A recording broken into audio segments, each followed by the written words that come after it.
দুঃখের সময় যদি পাশে না পাই, সুখের সময় দেব কি ধূপ। সকল প্রবাসী সচেতন আছি, থাকবো না আর চুপ।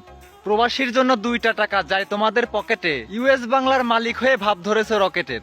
অতীতের কথা মনে করে দেখো, ছিলে তুমি শূন্য, গায়ে একটু বাতাস লাগাতেই ভাতরে বলো অন্ন। প্রবাসীর লাশ বহন করবে না বলে করছো ভুল, তার জন্যই তোমাদের দিতে হবে মাসুল।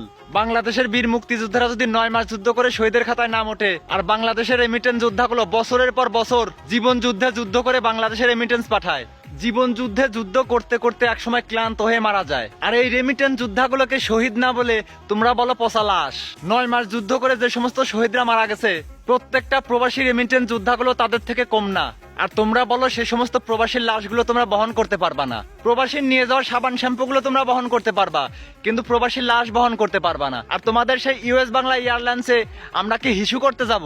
আমার সাথে যারা যারা একমত, সকল প্রবাসীকে উদ্দেশ্য করে বলতেছি, যে যেখানে যে দেশে আছেন, আজ থেকে US Bangla airlines boycott boycott boycott. আমার সাথে সাথে যারা সহমত কমেন্ট বক্সে লাগান ভোট। সব প্রবাসী একজোট, ইউএস বাংলা বয়কট। সব প্রবাসী একজোট, ইউএস বাংলা বয়কট। আমি দেখতে চাই প্রবাসীদের ক্ষমতা বেশি নাকি ওই ইউএস বাংলা এয়ারলাইন্সের ক্ষমতা বেশি। প্রত্যেকটা প্রবাসীর কাছে আমার ভিডিওটা যেন পৌঁছে যায়, প্লিজ সবাই কপি লিংক শেয়ার করে দিবেন।